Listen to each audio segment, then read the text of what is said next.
Hey everybody, we are now going to move on to our next portion of cardiac part 2. We're going to talk about how dysrhythmias are treated, and this will coincide with what you are learning in 206 as well, which is helpful. Dysrhythmia drugs are found in chapter 37. We're going to skim the surface of these drugs. There's a lot more to them, but for our purposes in pharmacology here, we're just going to learn basic information. If you were to work in a critical care setting like an ER or an ICU, you would receive more information and training in regards to these medications, and you would also learn about how non-pharmacological methods are used to treat dysrhythmias.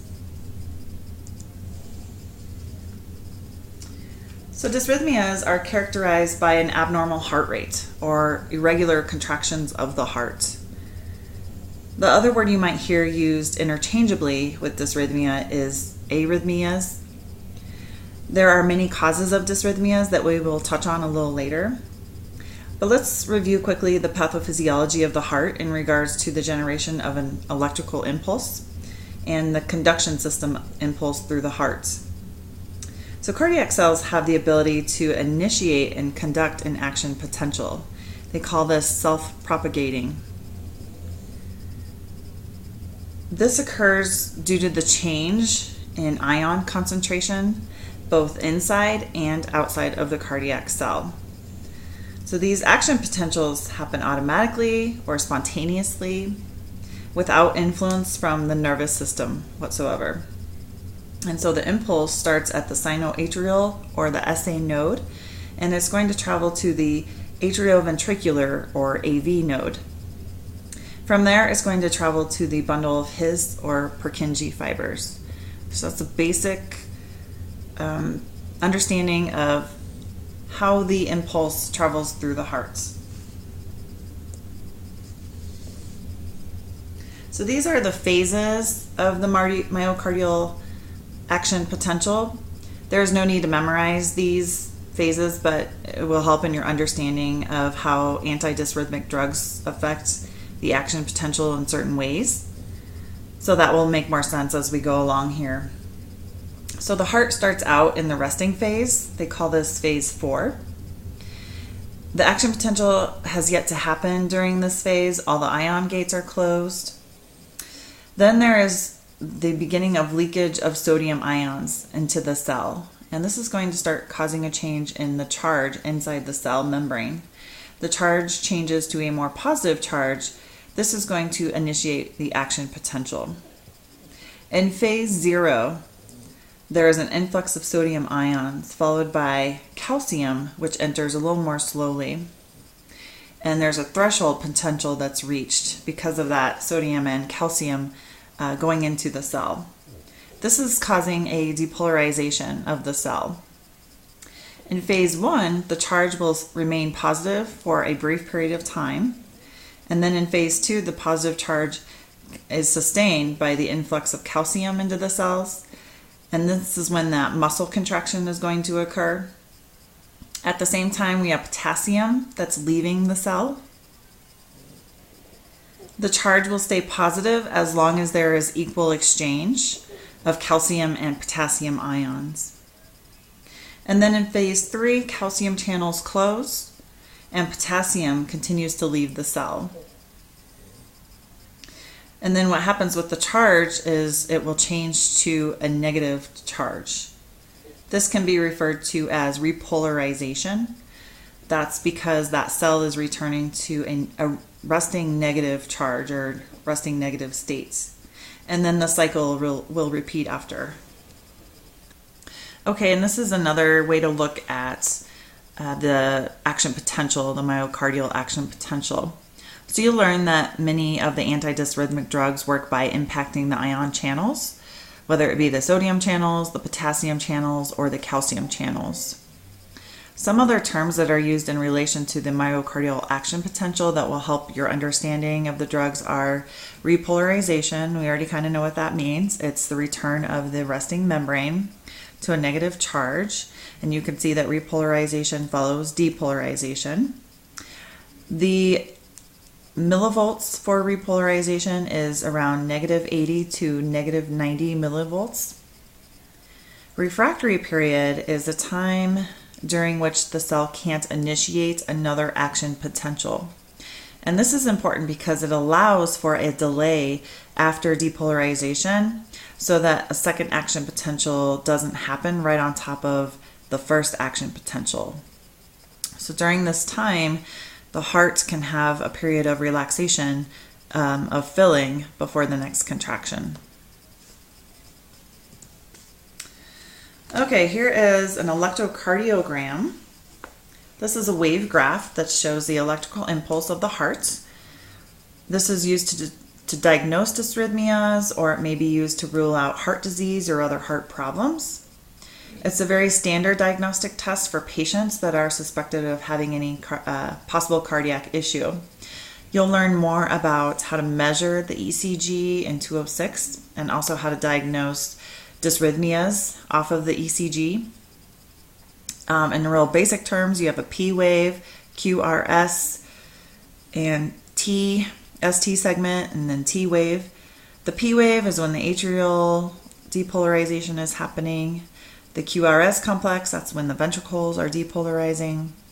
And then you have the T wave. This is when the ventricles are repolarizing. You can't see on the ECG when the atria are repolarizing, but that is part of that as well. So you'll get more information in 206 and hopefully feel confident about how to measure the ECG and to diagnose some basic dysrhythmias. Let's talk about some medication effects, some terminology that you might hear. These terms are used to describe different medications that are going to impact either the heart rate, the speed or the conduction, or the contractility of the heart. So you have chronotropic. These are medication effects that impact the heart rate. They can impact them both negatively and positively increasing the heart rate, or negatively by decreasing the heart rates. Dromotropic is going to affect the speed or the conduction through the heart of the impulse. And so you can have a positive dromotropic or a negative dromotropic drug. And finally, inotropic is going to affect the myocardial contractility, the ability of the heart to contract. So that can be a positive or a negative as well. For example, you have epinephrine. This drug is a positive chronotropic medication. It's going to increase the heart rate. Versus beta blockers, which are going to be a negative chronotropic drug because they decrease the heart rate. So that's just some terminology you might hear in relation to antidysrhythmic drugs.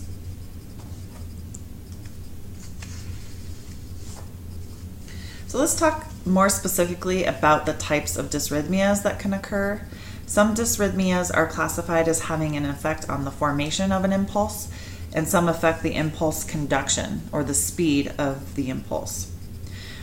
Bradydysrhythmias are characterized by a heart rate of less than 60 beats per minute. They are commonly seen in the elderly because in the elderly population, they begin to lose the functioning of the cells in the SA node and the AV node as they age. Number one reason for pacemakers being placed is due to bradycardia. So that's a common thing we see in the elderly population as well. There are specific types of bradydysrhythmias. Sinus bradycardia is when the heartbeat is normal, but just on the slow end. This does not require treatment unless the patient is starting to experience symptoms related to the bradycardia, such as dizziness or syncope. Another specific type of bradydysrhythmia is called SA node dysfunction or sick sinus syndrome. And this is when the SA node fails to generate or transmit a signal. So the patient will have an extremely low heart rate at rest and during exercise, and so that can be dangerous as well. AV node blocks, there's first degree, second degree, third degree. And we'll not get into specifics here because you're going to get more information in 206. But this is where the AV node fails to transmit the signal to the rest of the myocardium. And you'll learn that certain AV node blocks require medication, they require a pacemaker even. And let's talk about tachydysrhythmias next. Now these are characterized by a heart rate of over 100 beats per minute. They can also affect older adults more due to the likelihood of existing cardiovascular disease. So you have atrial tachycardia. This is a rapid firing of the SA node, and it can cause a heart rate of up to 160s, 200s, which you can see is a very fast heart rate. Atrial flutter is another rapid regular heart rates. The heart rate can get up to 250 to 300 beats per minute. And so that's an awfully fast heartbeat. Atrial fibrillation is a chaotic firing of the impulse. There's a quivering almost going on there. The atria begin to quiver. They call that like a fibrillation. Blood is not flowing as it should be through the heart, and it becomes stagnant in the heart with atrial fibrillation. This is what forms blood clots because of that stagnant heart, that stagnant blood flow. This is the most common kind of dysrhythmia, and it can lead to stroke. It can cause formation of blood clots. You'll find many people with AFib, as we like to call it. Ventricular tachycardia is a heart rate of 100 to 250. So again, a very high heart rate. It must be treated immediately. There's a high risk of sudden death with ventricular tachycardia.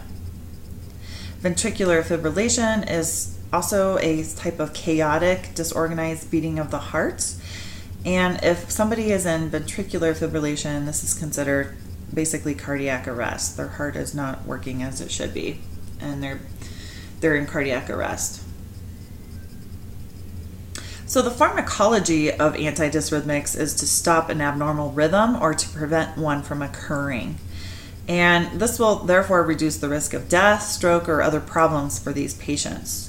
Unfortunately, these drugs have the huge potential of serious side effects and can actually make an existing dysrhythmia worse instead of better.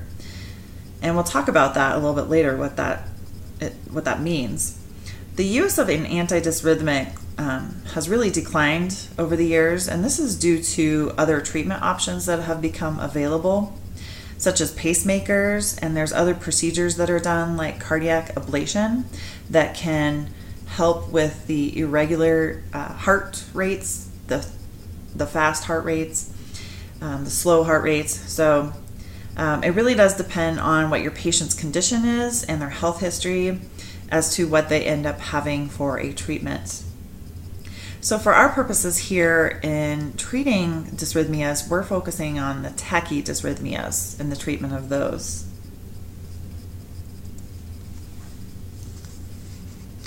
So first, let's talk about how antidysrhythmic drugs are classified.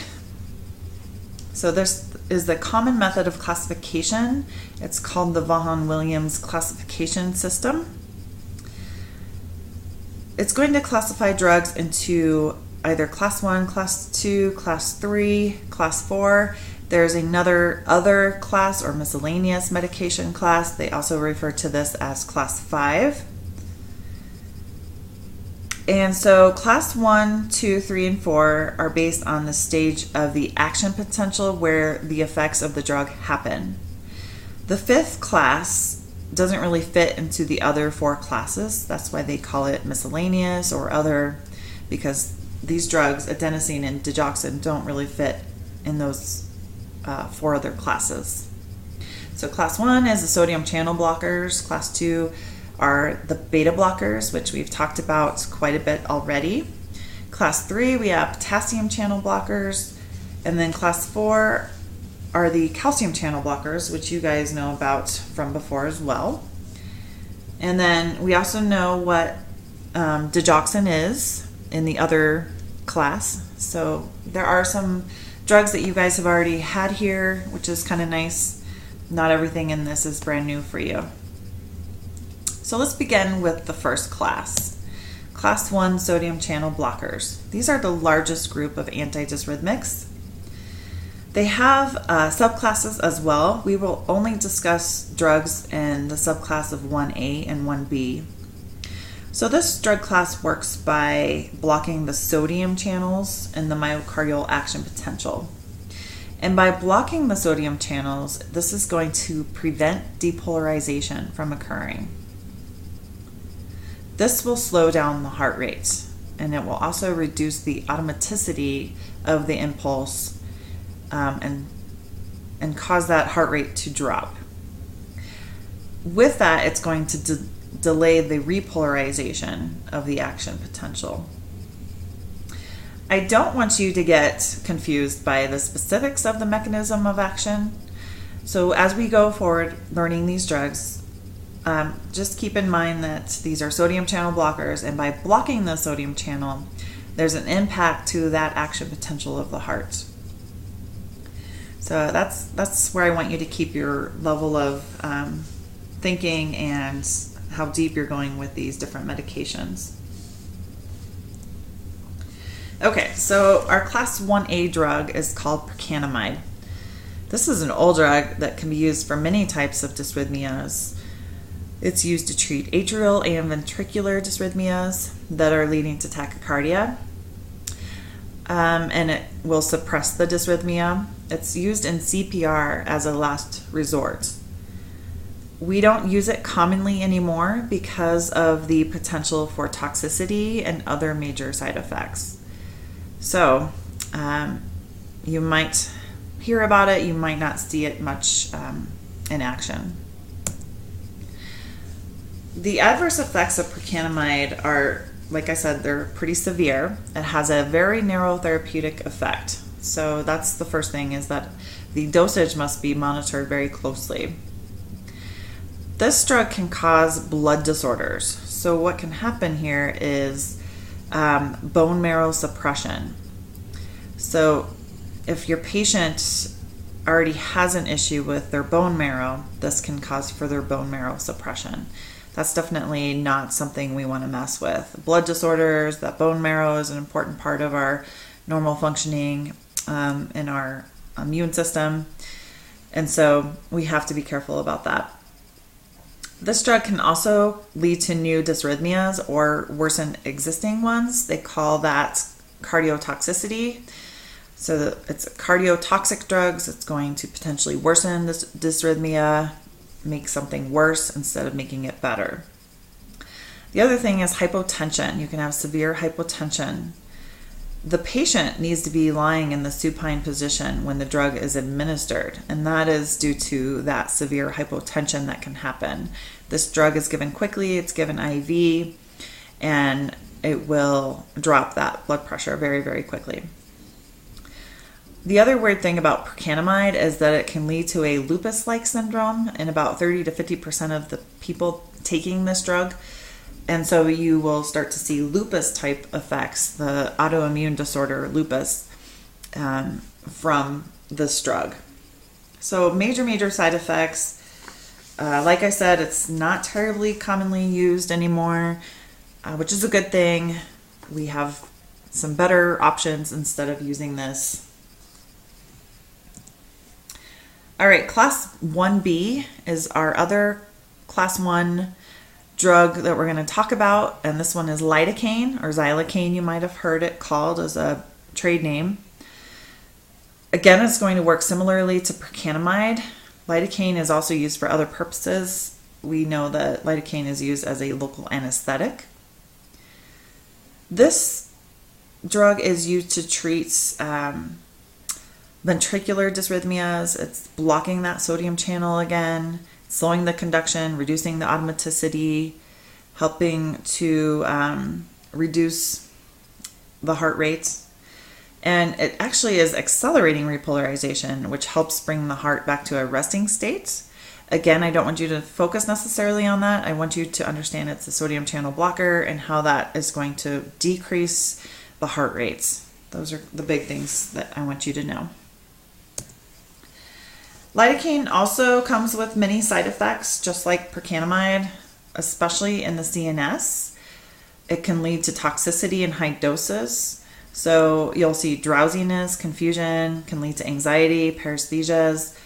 Patient can have convulsions, seizures, become comatose, and then end up in respiratory arrest. So another drug that you may not see very often used for this purpose to treat tachycardia because of the massive side effects. Okay, our next class is the class 2 drugs. You should be familiar with this class.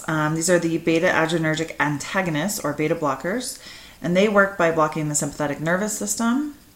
By doing so, they're going to drop the heart rate. So they drop the heart rate by reducing the conduction of speed of the signal through the heart, and that will drop that heart rate. They also work to treat high blood pressure and angina as well. So beta blockers are used for many purposes. There are some contraindications for beta blockers we don't want to use in cases of severe bradycardia or somebody who also is already hypotensive.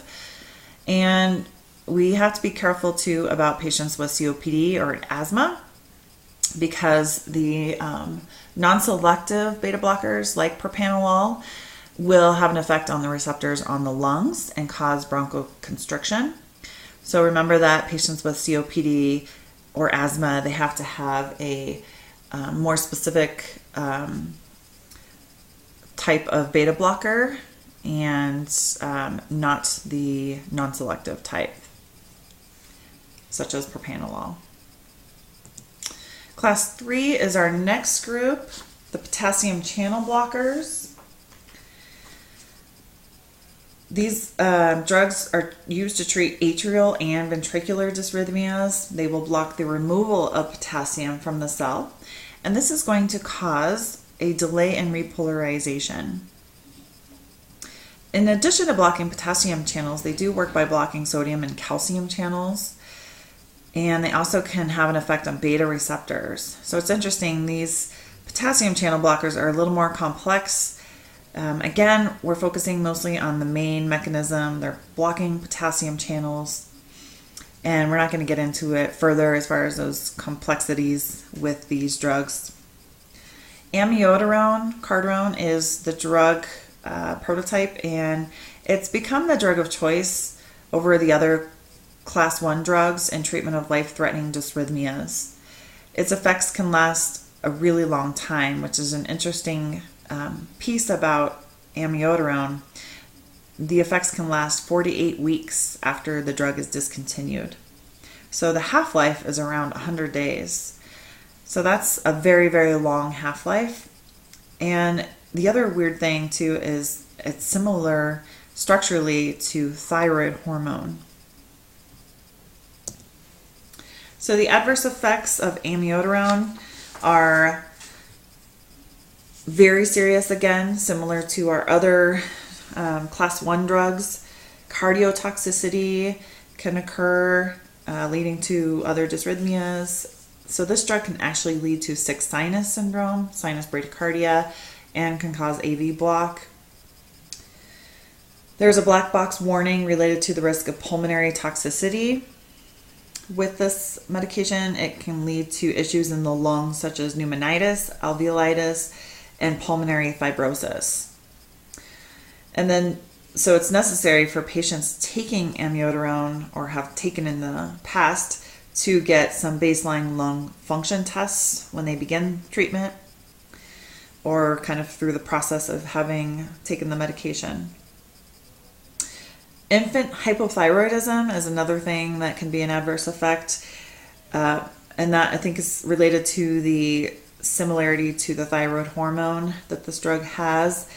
So women who are nursing, who are breastfeeding, should not be breastfeeding during therapy with this drug. Other side effects are CNS type reactions such as visual disturbances, photophobia, blurred vision, some optic neuropathy that can progress to blindness, hypotension, skin discoloration. It can turn the skin a blue-gray type of color. There can be anorexia, nausea, vomiting, ataxia, dizziness, tremors, some mood alterations, and hallucinations can occur with this as well. There are also many drug interactions with amiodarone. So it's definitely not without serious side effects. All right, moving on to class 4 drugs. These are the calcium channel blockers, or the CCBs. And recall that the specific class of CCBs, the non-hydropyridines, have a slightly different effect than the dihydropyridines. So verapamil and diltiazem, they work to not only dilate the coronary arteries and arterioles, but they also work by decreasing the conduction velocity in the heart. And so they're going to have an impact on the heart rate. And the nice thing about CCBs are they are relatively safe to give to patients. They're effective in treating several things, including dysrhythmias. And the big things we have to watch for are our usual hypotension as well as bradycardia. And those are the big 2 major side effects that can occur. Now let's talk a little bit about our miscellaneous antidysrhythmics. These are, again, kind of referred to as the class 5 drugs. They don't really fit into any other category. They work a little differently. They have different mechanisms than the other 4 classes. So adenosine works by making potassium leave the cell in the cardiac muscle. And also it blocks the re-entry of potassium in the SA and AV nodes. So this action will cause a small 1 to 5 second period of asystole, where there is no heart movement. This is almost a way of resetting the patient's heart.